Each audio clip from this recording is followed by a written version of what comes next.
Right. But you know, you'll get bored and then you'll have to find something else. How long have you been retired? When I was in, I had 26 years? retirement. Yeah. Wow. Okay, that's I retired nice. as a teacher, but I was a Yeah, but teacher. you're forced retirement, Yeah. right? 65? So I had to 60 count at the the time, times. 65 now. What's that? But it was 60. How many Wow. more days left of school? How many Okay, more let's days go till ahead retirement? and let's go ahead and begin. This is our last class in this series, which I've really enjoyed teaching on Orthodoxy and the history of the early church. So our first three classes were very well presented. I'm glad to have Mr. Rick Wolf again teaching with me. And today we're going to be focusing on the Church of the Holy Martyrs, the early church. Now, the first thing that we need to look at is what the word martyr itself means. In the Greek, it's martyria, and it means witness, correct? It means witness. And so the early martyrs, beginning, of course, with St. Stephen, were witnessing to the death and the resurrection of Christ. So we have to keep this as the pattern, as the theological pattern of martyrdom in the Orthodox Church, as having something to do, not only with Christ's suffering, death, and his resurrection, because if we read the stories and the lives of the martyrs, what we find is that they themselves understood their own martyrdom as being a uniting with Christ's cross, that they were suffering and dying with him. But that also meant not simply suffering and death, but also, and this is really important when we speak about the holy martyrs, that there is resurrection and victory. And so the way that the word martyr is used today is somewhat nebulous. We hear it used in a lot of different ways, and in some facets and in some areas almost scandalous. For example, if we hear about Islamic martyrs who go and do what they do simply in order to kill people. This is far away from martyrdom as witness to Christ and his cross as we could get. The other point that we want to make is that when it came to the martyrs, and I have to pass on my thanks to one of my teachers, Father Alexander Schmemann. I took a class with him many years ago on the lives of the saints, of the feast days in the church that were liturgical, celebrating the saints. It was a whole class, a whole semester of Father Schmemann with the saints. And when he began where with the martyrs, and the first thing that he said, I'll never forget, was that the martyrs did not die their death. They didn't die simply for a cause. That's one idea, or that's one understanding, that someone will die for a very noble cause. What's the problem with this understanding? Is that it stays stuck, so to speak, only with the notion of sacrifice and death. But as I've just mentioned, the understanding of martyrdom is always completed by a witness to our Lord's resurrection and to his glorification as well. And so for the martyrs, it was all about the power of the cross, about their victory over their persecutors, and about the ultimate victory that Christ has accomplished and is working through them in their suffering over the power of evil in this world. And so that's really the kernel, I think, Rick. Yeah, and Father, you hit on all of them, but Succinctly said, the martyrs are honored in the church because they imitated Christ and they imitated his sacrificial love. And you touched on all four of the key characteristics. One, they're going to imitate Christ. Yes. Number two, they're going to forgive others, particularly those who are persecuting them. Correct. Third, they're going to have courage in their sufferings. And as we know, many of the martyrs, the sufferings just, it goes beyond definition of words. I mean, we have some that beyond description. Yeah, burned, and they wouldn't die in burning, so we stab. I mean, just, throw to wild beasts and all sorts of stuff. Fourthly, then, as you said, Father, the hope in the resurrection. Yes. Those four key characteristics you can find in every single martyr from the first century up into today. Let's talk about their courage. Yeah. And about the fact that they were courageous enough not only to endure those sufferings, and the way that the church has used the holy martyrs as part of its preaching and teaching is by saying we too need to be faithful to the very end. That's what the Lord says in the gospel. He who endures to the end will be saved. And then we have this beautiful piece in the book of Revelation, where I can't remember which seal it is. Is it the first seal or the second seal, where there is the appearance of all of the holy martyrs who are sleeping underneath the throne of the Lord in the kingdom of God. And then they have this prayer that they say in unison. And it's so beautiful, the prayer of the martyrs in the New Testament. O Lord, sovereign and true, how long will it be until you avenge our blood upon the earth? And then in the book of Revelation, it says that they were each given a white robe and told or instructed that they would have to wait a little while longer. A little longer. But they were each given, I'm sorry, I left something out. They were each given a crown and a white robe. And that's also why the martyrs in our church are very often crowned, and they're also holding a cross. So you know that if you look in our the saints in the church with our iconography, that they're there. Now, the other question that we have that is part of this and related about history, about Roman history is, and historians for centuries now have asked the question, how did the Roman Empire, in the mere space of 200 years, how did Christianity become the religion of the land? Yeah. And there have been massive tomes that have been written on that. And you could go to the library and look at it.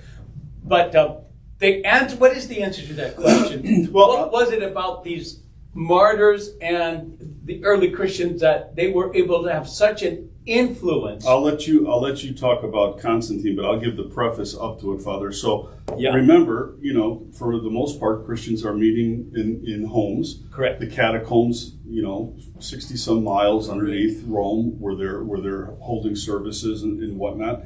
But you can't talk about martyrs in the early church. I mean, the early church, we're talking 1st century to the 4th century, right? Yeah. This is the age of the martyrs. And the reason it ends at the 4th century, as you'll talk about, is because that's when Constantine, of course, and the Edict of Milan comes along, and Christians are allowed to come up out of the catacombs, build churches, and worship freely. Yeah. But before that, it's hard to talk about the martyrs without Tertullian's, albeit it's Tertullian, but his great quote about the blood of the martyrs being the seed of the church. And it's famous quote. And the irony of ironies with the martyrs in the early church, again, particularly the 1st, 2nd, and 3rd century, is that the Romans desperately thought, if we could just kill as many as we could, we'll get rid of them. We'll stop this, right? Like, that's never been tried in history before, right? So we're just going to kill them all, right?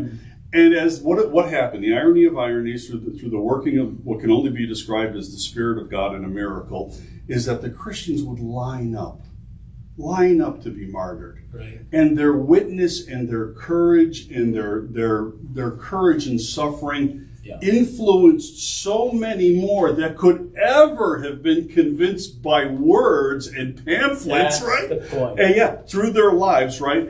That what happened, it didn't stamp it out. It grew exponentially. And thus the quote, it's the seed of the church. And the church didn't just grow, it exploded and leads us right up into the time of the early 300s in Constantine. And if we take a look a couple of weeks ago when we were studying the liturgy, you might remember that we spoke how every altar and every antimis is consecrated with a relic of the martyrs. Because just as in the early church, when the church would celebrate on the tomb of that martyr, on their bones, so today the Orthodox Church will not serve a liturgy where they are not serving that Eucharist on the relics of the holy martyr because of what just Rick mentioned. What a great icon. You talk about an icon of icons, celebrating the early Christians on the bones of someone like a Stephen, or, fill in the blank, we could name so many. But can you imagine, and for those Christians out there who have trouble with icons, little bit of history. Yeah. They would hold services on the bones of the martyrs. Right. No greater icon than that. No, because of the understanding of the Eucharist as being our life in Christ through participation in his death and resurrection. So it's not just death, as I've mentioned, but it's also resurrection. And it's not just resurrection at the end of time when Jesus comes in glory, but already the manifestation of the mystery of the resurrection in this life. So even those bones, as you call relics, they are also working miracles. Hundreds of thousands and tens of thousands of miracles for centuries all over the world. We find the faithful in the Orthodox churches going to these reliquaries and offering up prayers and kissing these relics as a means of showing faith and showing their hope in the resurrection and in their power of healing. And that's a beautiful tradition in the Orthodox Church. How many of us have been, for example, to the Holy Land, and you see the tombs there? One of the most striking tombs, the relics we saw, in Bethlehem was the relics of the children who were slaughtered by King Herod. They have them there in the crypt of the church dedicated to these children, and their bones are right there. You got to go down there. You got to go down there. They're right there. I was in that church, but they never took us down there. And then you can go to Rome, and Peter's bones are right there. On Mount Athos, every monastery, they bring out the relics at the end of Vespers, and everybody venerates them. For example, I was able, when my trip, I venerated the right hand at Simonas Petrus, the right hand of Mary Magdalene herself. And then when Protinitsa and I were at Meteora, at the monastery there, the big monastery, I forgot the name, we venerated the right hand of St. John Chrysostom. So, yes. So there's and what strikes you is that there is an immediacy. There is a presence there with these relics and the saints that we have grown close to. But our point here about the Roman Empire is that when the people in Rome, they were pagans, when they witnessed, again, these martyrs dying, it gradually changed them because they saw two things. They saw, as Rick mentioned, there was courage in the face of death. And there was absolute fidelity. For example, you have the famous martyrdom of Polycarp, who was the early bishop of Smyrna. And I think it's Polycarp who he was a disciple of St. John. Yeah. Right. And then Polycarp, according to our Orthodox tradition, is the little child that sat on the lap of Christ. Mm.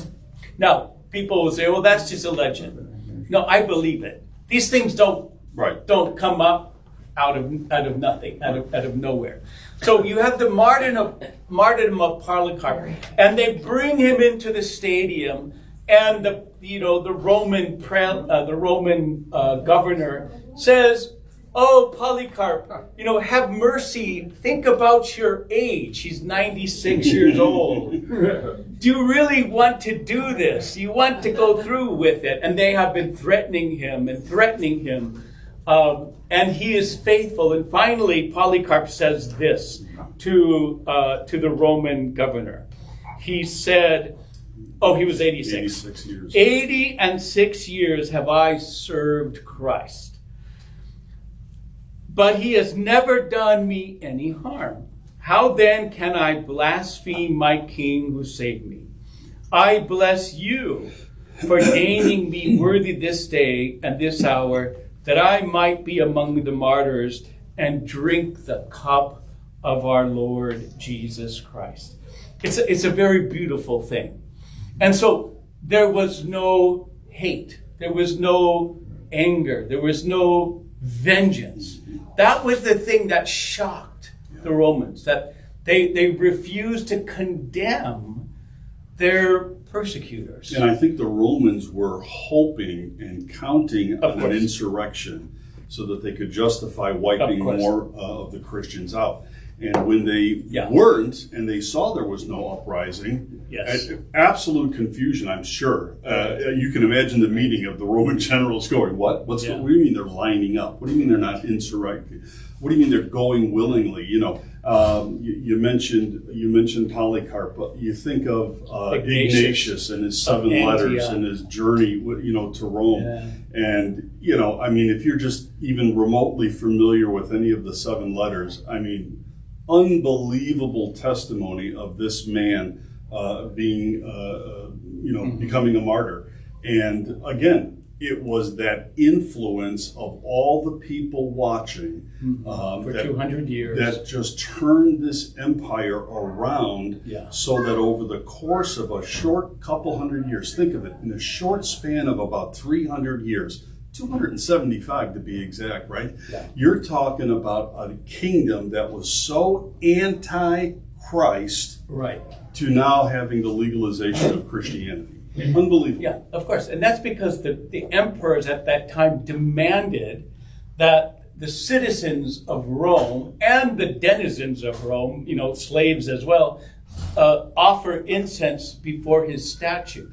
Today, what do? We say the pledge of allegiance. Allegiance then was you had to take some incense and burn it in front of the emperor in order to prove, your fidelity. Christians would not do that. They would pray for the emperor. They would honor him, which comes from the letters of St. Paul. But they refused to worship him because of their dedication to Christ. And for that reason, as you just mentioned, Rick, they were seen by the Romans at that time as being subversive and a dangerous element. And one other particular to this time and to this age of the Holy Martyrs was that the Romans were also fearful of how the Christians would gather. They didn't like the emperors and the governors, they didn't like people to gather. Any gathering was seen as a threat, was seen as an uprising. So you couldn't get together, for example, today and have a meeting, of the four, the four square? What is that club? Foursquare Church. 4-H. 4-H. That's what I'm looking for. You couldn't do that. They forbid this. Yeah. And then when they have these Christians coming together on the first day of the week at 5 a.m, right, Yeah. assembling in secret. Yeah. Total secret. That was it. And then they were also forbidden to be in possession of their scriptures. And so one of the ways that the early Christians were persecuted was that their scriptures were confiscated. And so they still had their gospels and their letters, as we spoke about 2 weeks ago. But today, when we do the liturgy, we do the little entrance holding the gospel. And who does that? The priest or the deacon? The deacon does it. Yeah. And there's something nascent in this, going all the way back to the early church, because it was one of the responsibilities of the deacons in the early church to guard the scriptures. Brought them in from another place. They kept them at home and kept them from being violated. And then the deacons would bring the scriptures to the church for the liturgy, and then they would carry them into the church. And we still have that, as part of our liturgy, today. The other thing, a couple more ideas, and then we'll have a little discussion. The other thing about the Christians in the early church, and the reason that they were persecuted, is because they never identified themselves. They refused to identify themselves as being really Romans, right? And that just pissed everybody off, right? They said, "Who are you to think that you shouldn't be a Roman?" And in the early church, you had a society, and I love reading this history. Society in the early church during the time of what we call it's called the late antiquity, which is the late Roman Empire after the death of Christ up until the time of Constantine. You were either a Roman citizen or a Roman denizen. You lived in the Roman Empire, or you were what? Gentile. You were pagan. You were a barbarian, right? And the Romans inherit that from who? The Greeks, right? The word barbarian, barbare, in the ancient Greek meant somebody who just blah, blah, blah. He couldn't speak Greek. So these are these barbarians out there. That's an attitude. Right? Yeah, that's me, because I could never speak Greek, So, you speak Greek? No, you're not Greek. No, you're not really Greek. But the Romans, they saw themselves as cultured. And then outside, there were these barbarians. And then these Christians come along, and they refuse to be identified as either Roman or barbarian. They constitute a third human race.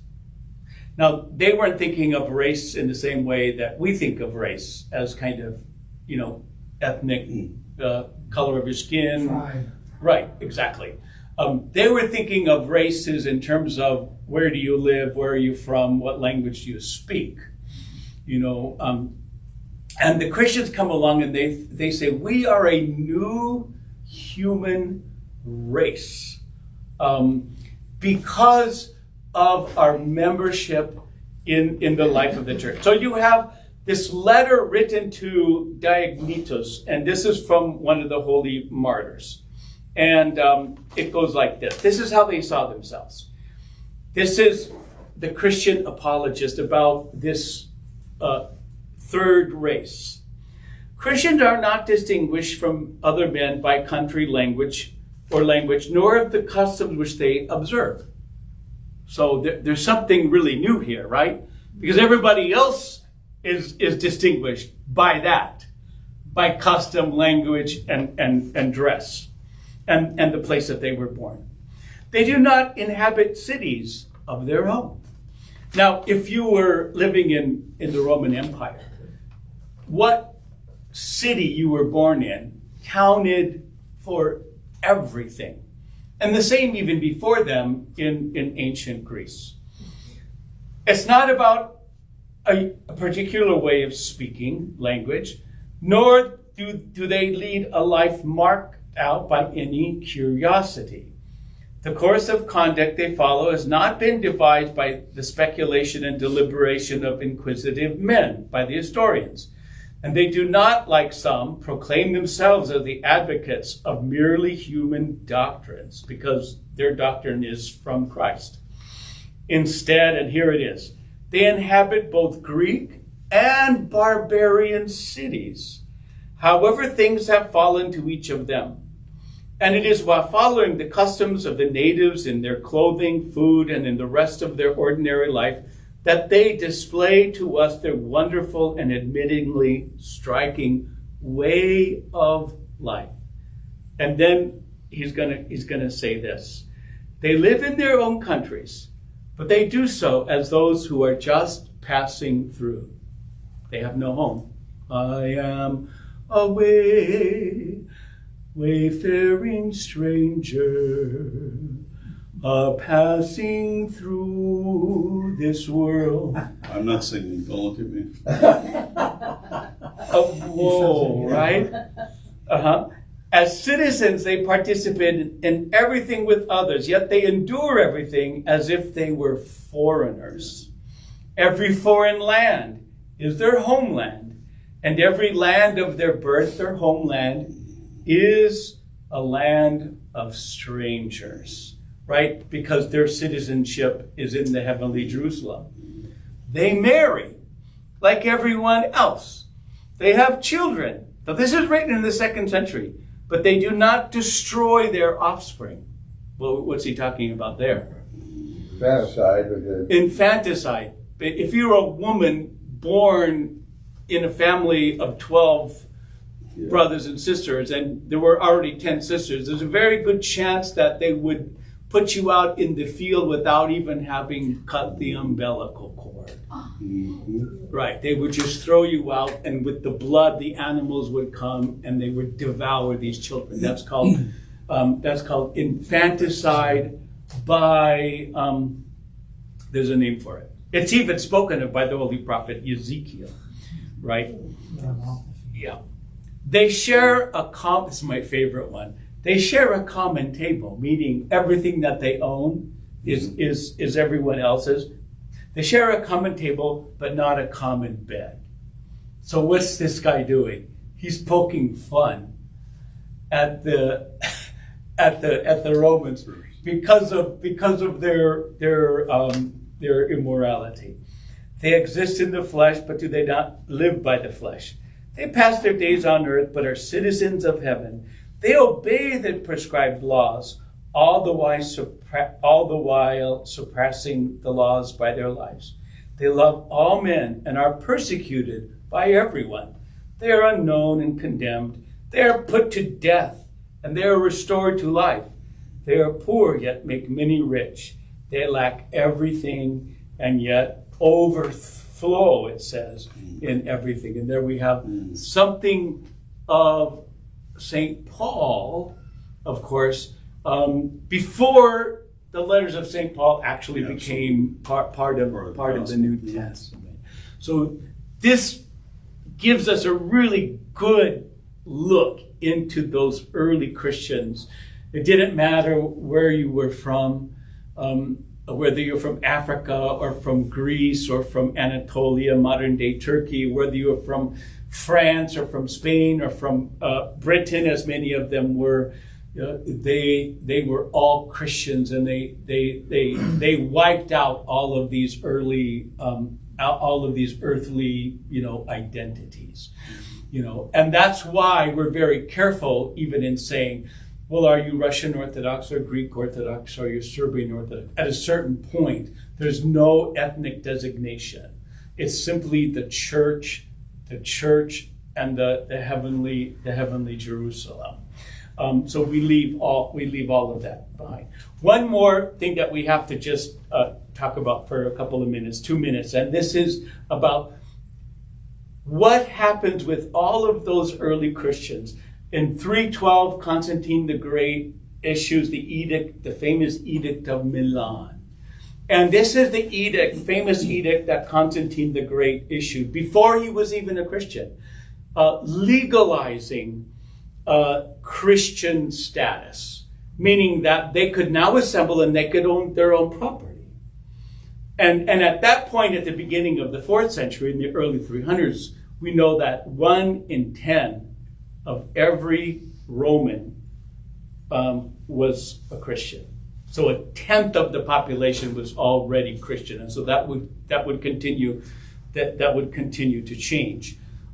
But tens of thousands of Christians were martyred. Just as many apostatized. What does that mean? They refused Christ so that they could save their own life. Correct. They denied Christ and burned the incense so that they could keep their life, or more probably, so that they could keep their property or their children from being sold into slavery. That's right. And so when there was this great, what they call the Great Persecution of Diocletian from 303 to 311, for 8 or 9 years there, this was the most severe and intense persecution in the early church, where literally tens of thousands of Christians went to their death. Now it's all over. That's in the past. Christianity has received its legal status. But now you have all of these former Christians who are knocking at the doors of the church saying, we would like to come back. And so the crisis of the 4th century, in the early 4th century, is how do we receive them? And this is where we come up with the sacrament now that we call Holy Confession. They had to go through a penance. A period of penance was a kind of a recatechizing. Sure. Because if we look at what they did, the catechumens were kept in the back of the church, and it was only when they were baptized were they brought into the nave. Well, for the apostasy, those who commit, they were put back in the narthex with the catechumens, and the church said, okay, we're going to create some pastoral designations, some categories. There are those who never burned incense, but bribed the Roman officials to take their names off of the Christian list. Right? The church considered that to be apostasy. But is it the same as the ones who actually did it? They said, no, they will have a penance for 5 years, confess, and then be received back to Holy Communion. There are those who committed full apostasy, and they were given a penance of 10 years. And then they were brought into the church through confession and the completion of this penance. They had to come to church. They had to show up. They had to be faithful. So, that's Sure. that's what they did. And there was a little group of the super Orthodox, very conservative, called forgot the name of the guy. He was a Carthaginian bishop who said, nope, they should never be received back into the church, right? They should die outside of the church for what they did, right? And the church decided, no, we need to receive them back. So our whole understanding of confession is about this period in the church's life of how to receive somebody back into the church and to do it with with love and with care. Yeah, absolutely. Yeah, it's easy for us to sit back and go, but the 4th century, just a study on church history in the 4th century, Father, I mean, this is a huge, huge situation and problem Correct. for the church to deal with. I mean, if you get this wrong, boy, the momentum that you have gained can come to a grinding halt. And, I think the Holy Spirit guided, the church as promised in John all the way through this. And, who knows what any of us would do in a similar situation until that gun is pointed to our head, so to speak. So you don't know. And then the church had a practical problem too, Father. There were people trying to sneak into the church to commit subversion. So that's the reason they had the 5 and 10-year extension. So, the church is dealing with a lot of stuff right now. And it's infant coming up from the catacombs. So, again, if you study church history, I think, as someone said, you have to believe in that this is true because nobody could make this stuff up. I mean, the chances of the church surviving from the death of Christ through the 4th and 5th centuries, there's no other institution in the world that could have survived and come out. Or take a look at the Russian Orthodox Church. By the time of 1941 in Stalin's Soviet Union, he had murdered all of the clergy, the bishops and the priests, or they were in Siberia. Yeah. And when the Germans attacked, with Operation Barbarossa in June of 1941, there were only 3 churches open in Moscow. Moscow he had closed all the churches. And then from that point on, you have the rebirth and the resurrection of the Orthodox Church in this land among these people, to the point, and more recently we also have the example of the Albanian church, where every church was closed and was closed for decades and decades, and now now there's been a resurrection. Anything else that you'd like to add, Rick? No, we're good, Father. What about all the martyrs of the Ottoman Empire? Oh Yes, my of gosh. course. Every time you read those talks, it's so sickening. We have and some of the martyrs that come to us from those 300 years, 400 years, they were Ottomans themselves who became Christian and were killed, beheaded for their conversion. One other interesting piece of this is how the Turks would rampage all of the regions of Eastern Europe and Ukraine and take children, the strongest of the boys and the most beautiful of the girls. And these women were taken into the, what did they call it? The house of the, of the leader. They were part of his harem. Yeah, the harems of Right. So we know, for example, that the harems of Constantinople were mainly filled with Slavs, Ukrainian and Slavic women.